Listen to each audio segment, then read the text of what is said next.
lupasin tehdä tämmöisen koostevideon koskien mun kisaprojektia Australian Brisbaneissa vuonna 2024, joten let's go. Mä oon kerran aikaisemmin kisannut vuonna 2019, eli 5 vuotta sitten, niin samaisessa paikassa, ja silloin kotiin tuli 5. sija, eli poika kannettiin kotiin. Oon 39-vuotias ja mä oon toiminut reilu 10 vuotta valmennusyrittäjänä. Yksilövalmennettavia sekä joukkueita mulla on ihan laidasta laitaan. 4 vuotta sitten kävi varmaan mun treeniuran pahin loukkaantuminen ja mun tuli semmonen 1,5 vuoden tauko semmoiseen tavoitteelliseen harjoitteluun. Reilu vuoden tuli käytyä kuntoutuksessa ja harjoittelu oli sitä kuntoutusta tukevaa, eli hyvin rauhallista ja kuulostelevaa.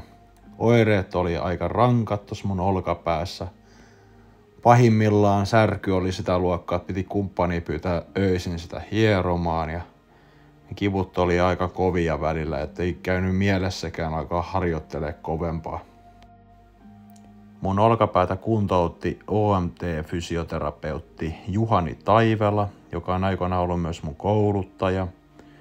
Ja päätin sitten heittää Juhanille pallon, että saataisiko me 2,5 vuodessa mies vielä kerran lavakuntoon ennen 40-vuotiaita. Päätettiin sitten aloittaa yhteistyö siitä ja Juhanin vaimo yhtyi tähän projektiin myös, eli hänkin on fysioterapeutti, eli Sanna Taivela. Ja 2 valmentajan voimin aloitettiin yhteinen matka kohti 2024 Brisbane Classicia. Laji oli edelleen sama, eli miesten fysiikka. Tässä taustalla pyörii jotain treenivideoita, mitä on tässä muutaman vuoden aikana tullut kuvailtua salin puolella. Ja elämäntyyli on vahvasti kuntosali voittosta, eli se on mulle hyvin luontainen tapa elää tätä elämää. Ja kun tekee valmennusyrittäjän hommia, niin se on mulle hyvin tärkeää, että elän niin kuin opetan. On kyse sitten mistä tahansa tavoitteellisesta harjoittelusta, niin siihen aina sisältyy riskit ja sit pitäisi jotenkin ymmärtää sitä ison kuvan lukemista kaiken päälle vielä, että tässä olisi vähän niin kuin muutakin elämää elettävänä ja osaa yhdistää se kaikki tähän kokonaisuuteen, että mikä on järkevää ohjelmointia ja mikä ei. Mulla on tässä kisaprojektin kyljessä ollut yksi toinen isompi projekti, eli alussa mainittu Kasvukipuja-kirja. Julkaistaan 15. marraskuuta 2024 ja kotisivut kasvukipuja.fi aukeaa nyt toukokuun lopussa 31.5.2024. Kasvukipuja-teos on oma elämäkerta, välitilinpäätös, matkustelukirja sekä kasvutarina. Ja tulee aika paljon puhuttua kuntosaliharjoittelusta sekä fitnesskisaamisesta. Kerron vähän omia ajatuksia aiheesta. Kasvukipuja.fi kotisivulla onnistuu muun muassa ilmoittautumaan julkkareihin, jotka järjestetään 15. marraskuuta 2024 Helsingissä. Sieltä onnistuu myös kirjan tilaaminen. Kirja tosin tulee myös kirjakauppoihin myyntiin. Joten jos yhtään kirjan aiheet kiinnostaa, niin tervetuloa kotisivuille tutustumaan lisää aiheeseen. Mikä mulla oli ajatuksena tämän koostevideon kanssa, niin oli muun muassa avata sitä fitnessurheilijan valmistautumista kohti kisapäivää. Eli 2,5 vuoden matka yhtä päivää varten. Se on aikamoinen määrä työtä ja sitoutumista.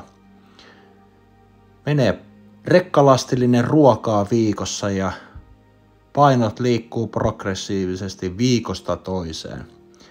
Ja se on sitä parasta motivaatiota, kun asiat etenee toivotulla tavalla. Ja kun tekee asiaa, mihin on suunnaton intohimo, niin eihän se tunnu enää sellaiselta projektilta, koska se on niin vahvasti elämäntapa. Tässäkin ollaan Meksikossa viime vuonna Jungle Gymillä treenaamassa. Ja konseptihan oli aika erikoinen. Painot oli tehty bambuista ja 35 astetta hellettä vielä taustalla, niin vähän vaati erilaista tankkaamista, noi harjoitteluolosuhteet. Mutta oli sitten kyse mistä lomasta tahansa, niin kyllä se kuntosali kuuluu siihen vahvasti mukaan. Fitnessurheilijan harjoittelukausihan on hyvinvointia tukevaa, eli ravintoa tulee tarpeeksi, harjoittelua siinä määrin, että kehitystä pääsee tapahtumaan, huomioidaan levot, huomioidaan se iso kuva. Mutta sitten kun alkaa tämä kilpailuihin tähtäävä dieetti, niin voidaankin unohtaa se hyvinvointiliikunta tästä aiheesta. Tässä on muutamia kuvia dietiltä. Kuntokuvi tuli otettua tasaisen väliajon ja hommat eteni oikein mallikkaasti. Paino putosi tasaisen varmasti. Ei oikeastaan ollut mitään ongelmia sen suhteen. Aika paljon tuli myös jaettua ruokakuvia kisaprepin aikana ja mä tykkään syödä monipuolisesti ja laajalla skaalalla, vaikka olisi dieettikin kyseessä. Se on aina järkevämpää kuin syödä puputtaa sitä kanaa, riisiä, parsaa päivässä toiseen. Se on pidemmässä juoksussani koettu paremmaksi ratkaisukseni omalla kohdalla. Rasvaprosentti oli pihtimittauksen mukaan vajaa 18 dieetin alussa ja viimeinen mittaus 5,8. Painoa oli dieetin alussa 108 ja parhaimmassa kunnossani vähän reilu 88. Ollaankin jo Australian maalla ja viimeiset 4 päivää niin me oltiin ennen kisoja nyt tommosella maaseudulla ja yksi hienompia Airbnb-kämppiä, missä mä oon majoittunut ikinä.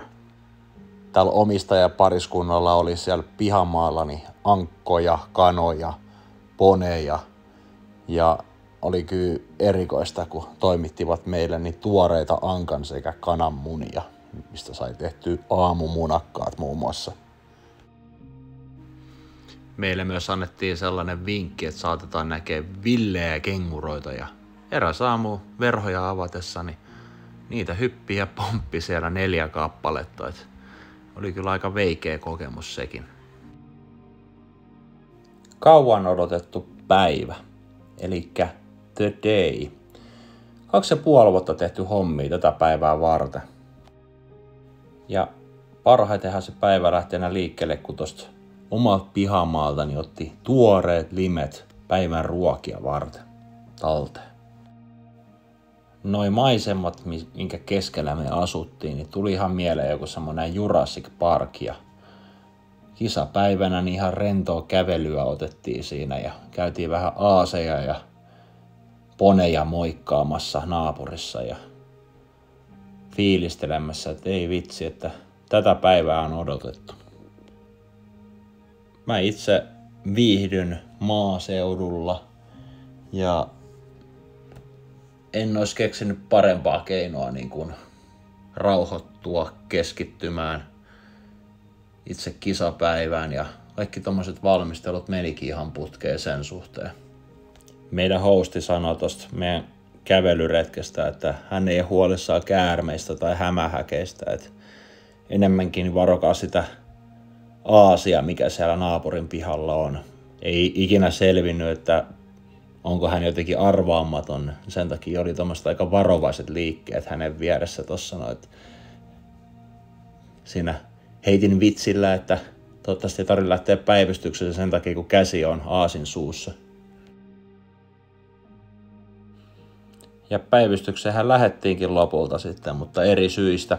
Palataan siihen myöhemmin.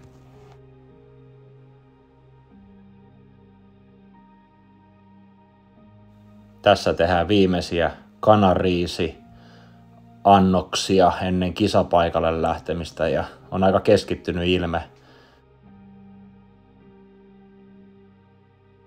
Kisapaikalle lähti mukaan kilpailijanumerot, karkkia monta pussia, saadaan hyvä pumppi aikaiseksi noilla, kisasortsit, kofeiinipillereitä, käsidesiä ja salmaria sekä tietenkin vanhan ajan lakua ja vettä. Ja sitten oltiinkin jo valmiita lähtemään matkaan. Onhan tää touhu ollut aikamoista seurattavaa varmasti kumppaninkin silmin ja harjoittelin noita poseerauksia aika paljon ennen kuin lähdettiin kisapaikalle, niin puoliso päätti näyttää oman versionsa noista poseerauksista ja näyttihän se ihan ammattimaiselta tekemiseltä, että ei muuta joku kisavärit pintaan ja sopivaa bikiniä katsomaan.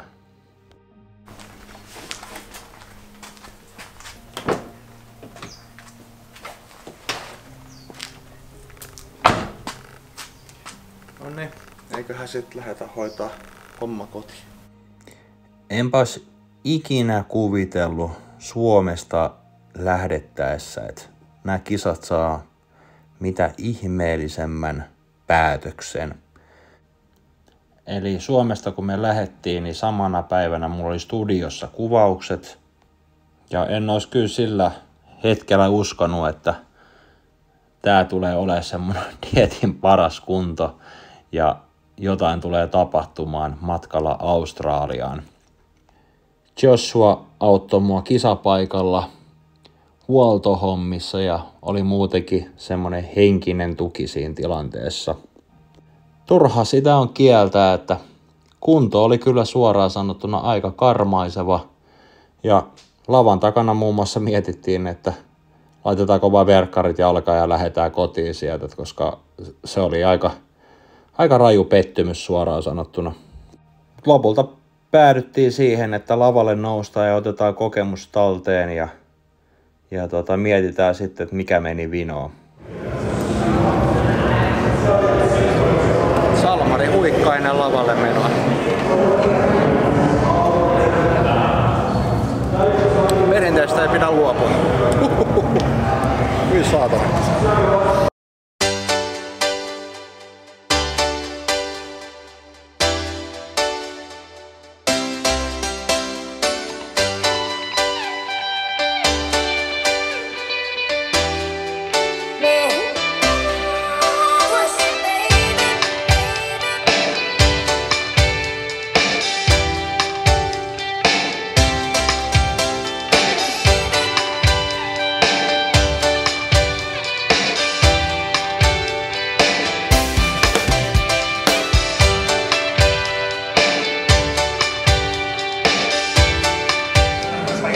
No niin, nyt on kisat käyty ja sijoituksella nyt ei päässyt tänään mässäilemään, että fitnessurheilu on parhaimmillaan sitä, että ei saa sitä kisadietin parasta kuntoa tuotua tänne lavalle ja nyt kävi sillä. Mutta ei ole yhtään paha fiilis, että tällaista tää on välillä ja syyskuusta asti on ollut kisadieti. Se on pitkä aika, mä tiedän, että siinä on omat riskinsä, kun on pitkään dietillä. Ei se aina mene silloin suunnitelmien mukaan, mutta työ jatkuu.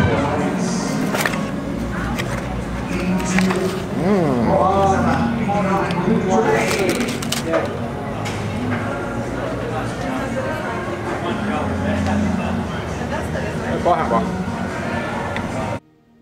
Kisapaikalta päästiin lähteä joskus ilta 10 ja mehän suunnattiin suoraan Brisbanein keskustaan erääseen ravintolaan ja siellä sitten laitettiin niin sanotusti homma maaliin ajatuksen tasolla.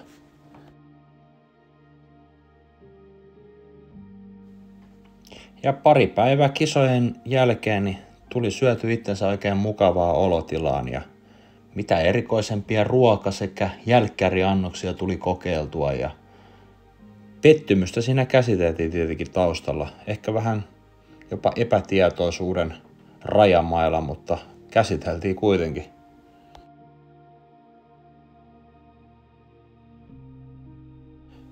pakko kyllä sanoa sellainen, että me oltiin 4. eri majapaikassa tämän matka-aikana ja vitset meillä kyllä osui hyvä tuuri jokaisessa majoituksessa. Tässä me ollaan Gold Coastille just tultu ja maisemat oli kyllä ihan älyttömät. Kerros 39 ja sieltä näki niinku maailman loppuun asti. Ja ajateltiin, että ei vitsi, ollut kyllä melkoinen seikkailu tää matka ja itse tää kisoihin valmistautuminen ja kaikki.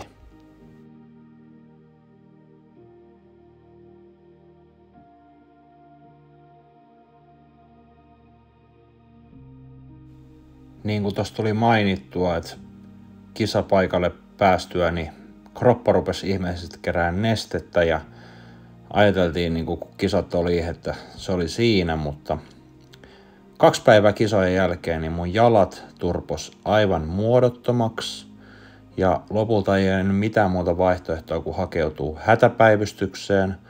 Ja kun ne näki mun jalat siellä respassa, niin saman tien ohjattiin sinne tutkimuspuolelle ja ne ottikin ihan vakavasti sen tilanteen saman tien. Et iso kiitoksen osoitus australialaiselle sairaalalle tässä tilanteessa, että toimivat nopeasti sit lopulta kuitenkin.